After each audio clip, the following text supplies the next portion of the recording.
Good evening, baseball fans, and welcome to another edition of Sports Talk with Rags here in season 4, episode 63. And today, here we are honored here to have University of Richmond alum and current first base coach of the Toronto Blue Jays, Mark Budzinski, on. Mark, how you doing today? Doing great, Mark. Thank you so much for having me. I look forward to catching up.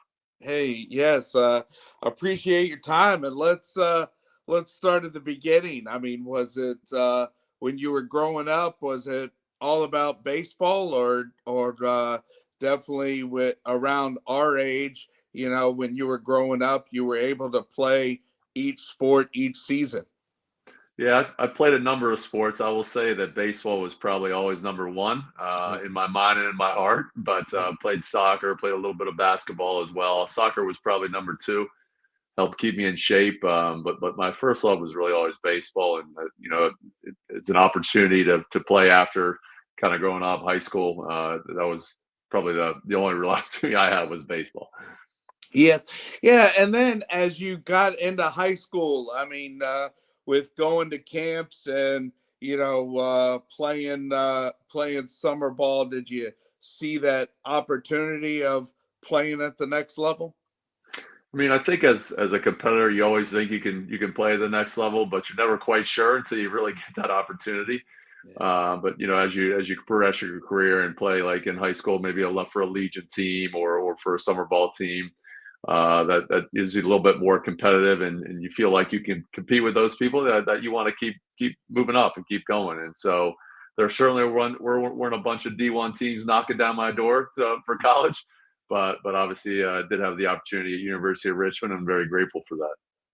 Yes, and let's see. I know that he eventually was the head coach, but there when you went to Richmond, I know that my brother Mike and we know a little bit of Mark McQueen, and I know that he was the pitching coach, but Ron Atkins led the Spider program. Yeah, two great names there, great people, great coaches. Coach McQueen was actually the one that recruited me, so he was the one that kind of came and saw me in high school, and I think gave the heads up to my parents, but told them not to tell me. However, went to a kind of smaller high school to where you could see everybody that was sitting around, kind of they weren't really stands and chairs. And I was like, I wonder who's that sitting with my parents. And met him after the game, but kind of had a feeling it was somebody from one of the colleges, and again, just thankful to Coach McQueen, Coach Atkins, Coach Smith, several others there at the University of Richmond that gave me the opportunity to play beyond high school, and enjoyed my 4 years there immensely. Yeah, and the thing is when I've had Jeff Ware on for Old Dominion, my brother Mike and his teammate Adam Butler there with William and Mary, and having JJ and Dayton Moore on for George Mason and Q through Old Dominion. We definitely talk about the CAA there in the early to mid 90s was some competitive baseball and great in-state rivalries. There really were. There really were. I know all those names, and enjoyed getting to know them, as the years went forward, both from college and post college. But just great people, great competition. Really, enjoyed the CAA and kind of the areas we got to play in. Some of which you mentioned, some others, East Carolina, GW, we'd always play. I thought it was kind of in line with the competition that I needed. I don't know that I would have got the opportunity to play for an SEC or AC school at that time. I was kind of a late bloomer, but thoroughly enjoyed being at the University of Richmond and competing with those other schools that you mentioned, and several others beyond that, as we got to travel and kind of spring break trips to Florida State, and played against Alabama and South Carolina and North Carolina, NC State, Wake. So did get the experience for some of those ACC teams, but very grateful for where I ended up and how it all worked out. Yes, and the other thing is, I mean, I remember my brother Mike going to a UVA, summer camp, but their baseball field, wasn't what it was today, and it's just just when we were all growing up, like the CAA, could compete with all these other schools, and the technology wasn't out there here with relating to the Power Five schools as it is for college baseball today. No doubt, no doubt. Yeah, we played UVA every year too, and usually it was a battle one way or the other. Brian Buchanan was one of the ones I remember the most who did some damage to us. Who played for the Yankees, obviously, and some other teams. But yeah, there were trips that weren't too far for the most part. Some good baseball, as you mentioned. Now, Coach O'Connor and UVA have done some special things out there with that program. But always enjoyed playing against those teams and others, and not only in our league and in conference, but outside as well. Yes, and so with growing up in a military family, I mean, you know, June of '94 is when I graduated high school, and my dad was. We were moving cross country, so one of the last CAA games that I remember, my brother pitching and on the road was going to Richmond, and there was a first baseman by the name of Sean Casey that could definitely hit the ball, and ended up taking my brother deep a couple times one game. He did that to a lot of guys. Don't feel bad. He did that to a lot of guys. One of the best people I've ever met in my life, a special friend and teammate of mine at Richmond. And thankfully, godparent to my son, like he's just a great human. And he did a lot of damage against a lot of pitchers over his time, both in college and in minor leagues and in the big leagues. Had a great career in the big leagues as well. So Case is a special human. Yes. Yes. And then also, seems to be more summer leagues here for collegiate players nowadays. But, I definitely saw that you had an opportunity of going to the Cape there one summer when you were at Richmond. So, with that opportunity, did you see that maybe, okay, here I am, mid-major D1 player, got an opportunity to go play at the Cape, so there's possible potential to play after college? Yeah, was grateful for that time at the Cape. Was fortunate to play for Harwich, and one summer it was actually after my junior year, and wasn't probably getting drafted, and so I did not play great up there. I didn't hit all that well, but I think it was a good experience, not only just against great competition, but to learn the wood bat. It's really the first time I was in games with a wood bat and kind of see the differences and be able to struggle a little bit and know that I've got to make some adjustments if I'm going to play in professional baseball. So great experience, and so glad I got to be a part of that and live with a family up there who hosted us for those months there, which was very kind of them, and just really part of the country I hadn't spent much time in. So it was cool to see that area, and it's a beautiful area as well.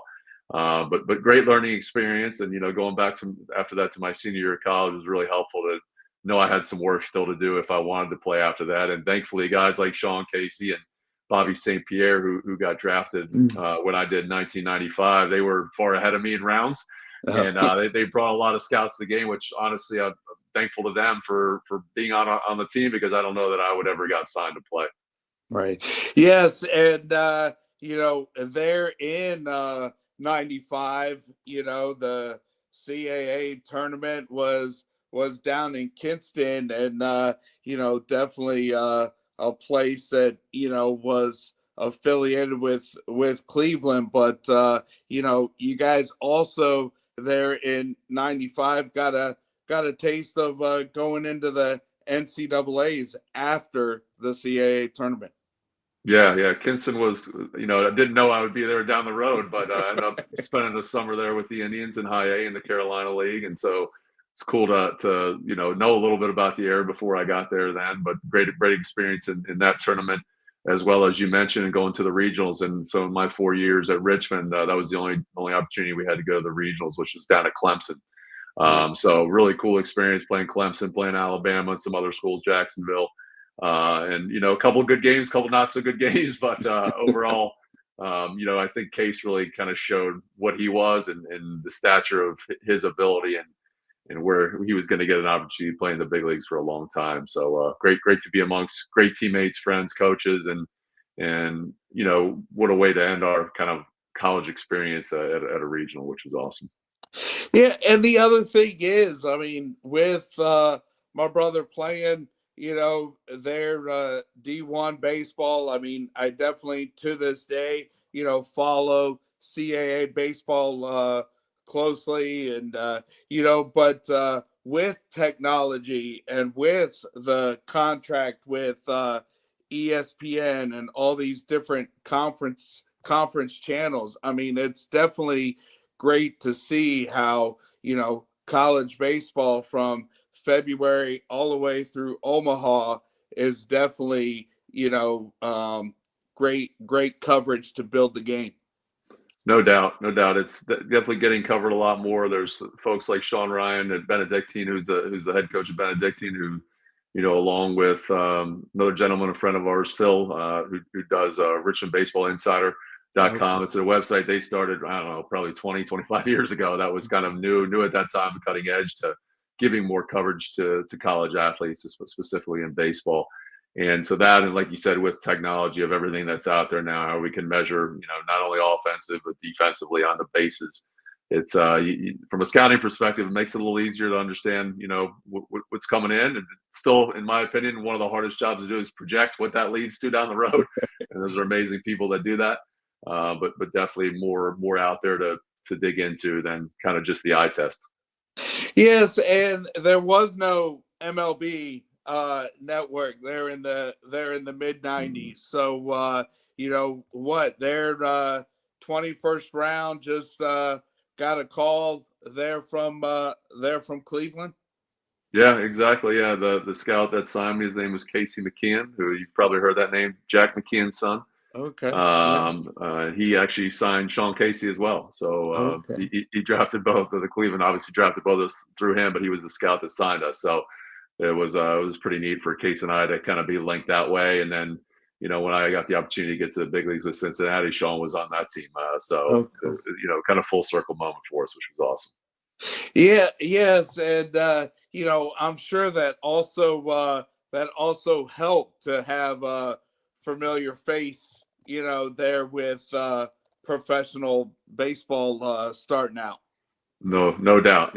Case was like honestly too good to me when I first got there. It was a Sunday night baseball game. Got there in the afternoon, obviously, after being called up that Saturday night, and he paraded me around the clubhouse, introducing me to everybody. I was like, dude, you got to get ready tonight. I'm not starting. He's like, I'm good, bud. I'm ready. So let me introduce. Just like I said, an amazing human being, and cared more about my experience that night than his. Yes. Yeah, and so as you got through the minor leagues, with different organizations, and then you made your major league debut with the Reds. I mean, did you kind of see where, hey, when it's time to hang up the cleats, maybe I can have an opportunity of getting into coaching? What led to getting involved in coaching when your playing days were over? Yeah, great question, Mark. As a player, I never really was thinking about coaching. To be honest with you, it was day to day. What can I do to make myself better and help the team win that day? And that went on for 11 seasons. And if you ask me when I signed, if I would, not be playing the big leagues very much, if I would do it for 11 seasons, I would have probably told you no.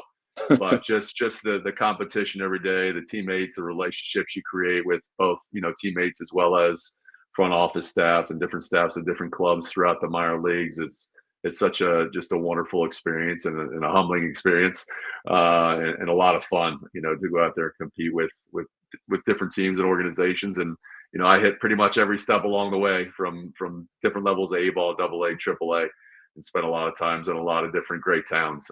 But as far as coaching was concerned, when I got done playing, I had a degree. I wanted to try the business world a little bit, and I also had a couple of young kids at the time, and wanted to be around a little bit more for them, which thankfully I've got to do for 8+ years, between my playing career ending and my coaching career beginning. And what I found was the more I was away from the game, the more I missed it. The more I was in the car. You mentioned MLB Network, MLB Radio was on at the time, and probably 2000. 10, 11, 12, something like that, 13. And so just found myself that I was working in real estate, listening to a lot of those interviews and things. in between appointments, Mm-hmm. and just missing the game. And was very lucky that Ross Atkins and I, a teammate of mine in the minor leagues, kept in touch. And he was working in the front office in Cleveland along with Mark Shapiro, who was our farm director and then general manager with Cleveland when we were there. Mm-hmm. And so just kind of obviously continued conversation there. And he was just would bring up, if you ever think about getting the game, let me know. And one time he said it, I was like, man, I miss it. I miss the game. I'd love to talk more about it. And obviously we did, and afforded through Ross and Mark and the Cleveland organization the opportunity. Tito was a big part of that. Dave Yeah. Francona, Yeah. and met with them, and fortunate was to get able to get hired as a minor league manager in 2014 after being out since 2005 was my last year playing. So very, very lucky and appreciative of those folks to give me the opportunity to get back involved in the game as a coach and a manager of the minor league, and then as a coach, and just been so blessed to enjoy day to day of that. Yeah, and when you're coaching the minor leagues, I mean, you go down spring training, might be around the big league club, or definitely there on the backfield here with getting your minor league team ready. But with your manager experience there, single A, double A, I mean, yes, you do want to win, but then also the minor leagues, you're definitely into developing the players to see them move on. And then, with the business part of baseball, halfway through the season, your minor leaguers could be involved in a trade. Sure. Yeah. Had all that happen, and guys moving up and moving down, and all that good stuff. And I think, as a player that struggled a lot, and had plenty of failure, always understood how tough the game is, and what a grind it can be, and the day to day, the mental battles that you have with yourself, and being able to become stronger with that. So, had a lot of experience in that, and hopefully was able to help some players understand that and just work one at bat, one pitch at a time. And also got to work with on the pitching side of things, which I was always a position player, so really I hadn't pitched since I was 12 years old. So to be able to work with some great pitching coaches, specifically with Cleveland, Rigo Beltran, Tony Arnold, who's been in the organization I think 30 plus years. Those guys to kind of help teach me how to run a bullpen and things to look for. And now, while I'm not teaching mechanics out there, I'm running the game, and with their help, and trying to make the best decisions for our players, from keeping them safe and healthy, as well as giving them the opportunity to compete and win games. And as you mentioned, the minor leagues, especially the lower levels, development's the number one thing. You're trying to develop the player and the person to the best of their ability to have them move on and hopefully get to the big leagues. But you also want to do so in a winning environment, because at the end of the day, the big league is all about winning. Because that's where we want to get each player to. We want them to appreciate that and experience that as well. Yeah, and then here you are out of University of Richmond, Cleveland. Drafts you there in '95. Then you get into coaching. Cleveland gets you. Gives you a shot, and then there in the off season leading into 2018. Getting part. You mentioned.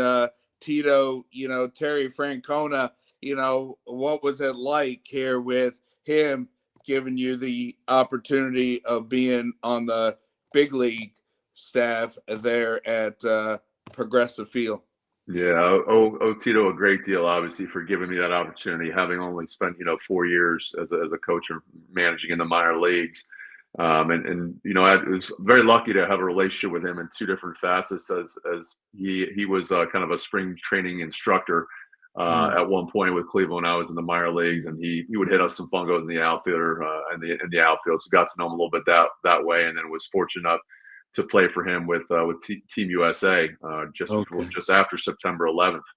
Occurred over in Taiwan. So he was the manager of that team. Brad Mills was the bench coach. Mike Barnett was the hitting coach. Kirk Champion pitching coach. So all guys that were all involved in organizations in the big leagues, and to kind of be around them for a few weeks, learn from them, and and compete and do it on a worldly global stage, especially after what we just went through as a nation was a huge honor and great opportunity. So thank Tito for all those things, and Right. obviously invited me to the staff in 2018 to first time as a coach in the big leagues and work with the outfielders along with Brad Mills and do some of the advanced scouting, which really got me up to speed on the league and kind of getting to know players a little bit better, a little more quickly.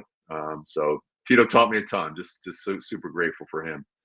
Yeah, and then you talk about the players and moving up, and when you get to the major leagues level, it's all about winning. It's getting into the playoffs and then battling for the World Series. But even with being on the coaching staff, at the end of the season, go through. So what was it like here with leaving Cleveland and getting the opportunity of where you've been here the last few years here with Toronto?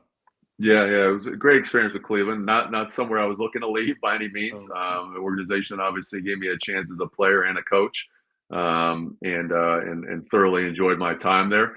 Some of the staff there I think was entrenched and wasn't going anywhere for a while. And when the mm, opportunity with Toronto came up to be on the field, obviously as the first right, base coach, with a guy like Sandy Alomar in right. Cleveland, I probably wasn't having much opportunity there. So took the opportunity to thankfully to get on the field, and thankful again for Mark Shapiro, Ross Atkins for affording me that opportunity to get on the field and try to make an impact from a standpoint of working with our base runners, our outfielders, and our team overall on that standpoint, and trying to get better and win games. And so thoroughly enjoyed that the last 6 years, and Yeah. looking forward to the work we have to do going into 2025 to get better and back in the playoffs where our goal is to win a world championship. Yeah, yes. I mean, I know with having Q on there with the Royals, and then having Jeff Ware on here before before spring training last year. I mean, it's like the grind of baseball. I mean, it's like the off season here is. I mean, is there really an off season? I mean, you just get ready here for the next season, and maybe just take a break for Thanksgiving, Christmas, New Year's, and then it's time for spring training. It goes quick. It goes quick. We get some time though. They give us some time to kind of recover a little bit, and then obviously spend with our families. There's some Zoom calls and meetings and that here and there, but certainly the managers and the pitching coaches and the front offices are way more busy Oh, than a okay. lot of Yeah. us are, just in preparation for next season, whether that be trades, free agents, people with an organization, evaluations, that kind of thing. But it's fun process. It's always great to be involved with wherever they need us, and thankful as well to have some time at home with the family, and catching up with school events and games and all those good things for the kids. Yeah, and the thing is, you talk about Sean Casey being your teammate at Richmond, then both of you guys here getting drafted by Cleveland. How was it? I know he's been an analyst there for MLB Network, but with Aaron Boone leading the Yankees, and him, being a hitting coach for half of the season here for the Yankees. I mean, how here you guys are now, part of coaching staffs against each other, but how was it here when you guys would play the Yankees, and here's a friend from college that now you guys were both on major league coaching staffs. Yeah, it was cool. I'm glad we got to experience that, even though ideally we'd be on the same side, but Right. to be able to, Booney and Case were very tight, obviously, with their time with the Reds, and I think it was a great opportunity for Case to you know have a a little bit of experience there for a few months on what it's like as a coach in the big leagues, having been a player for such a long time, and I think he thoroughly enjoyed that.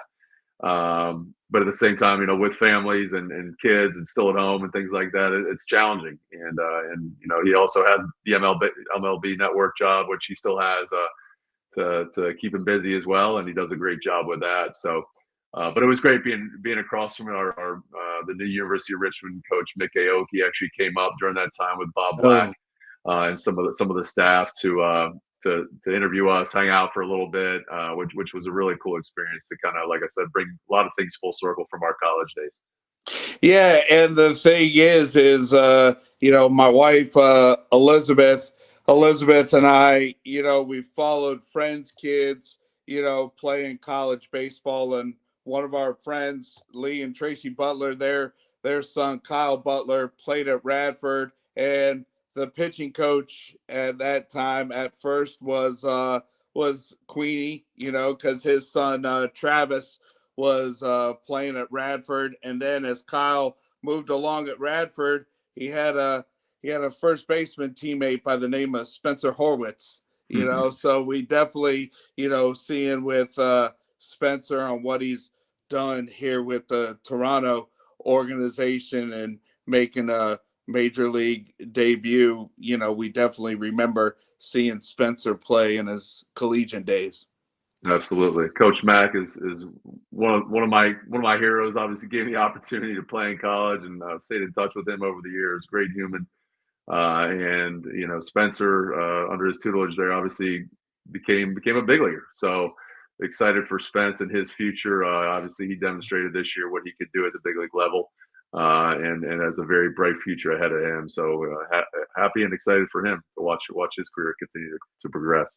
Yes. Well, hey, Mark, appreciate your time. And, I don't think, let's see, I know that I made it to Toronto on a high school trip, but I don't think my wife has been there, Toronto. So we should look at the schedule, maybe catch a home game, or when you guys come play Baltimore, or now that everybody plays everybody, when you guys come to play the Nats. Absolutely, yeah. If you can get up to Toronto, do it. Just this, they did a great job in some renovations over the last couple of years. The stadium's in pristine shape. It's a great place to watch a game. Amazing city and people. Every kind of food you can imagine. it's such a great city. Really enjoy it there. And obviously, having grown up just south of Baltimore, always Right. enjoy going to Baltimore and to Nats Park as well. We have a lot of family in Northern Virginia too. So always enjoy all those places. But yeah, if you get a chance to make it to Toronto, come on up and say hello.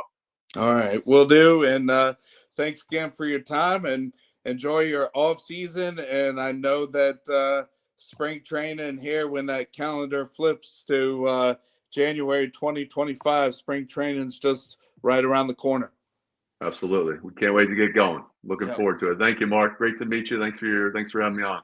sure, no problem. And appreciate your time. And go Blue Jays here in 2025.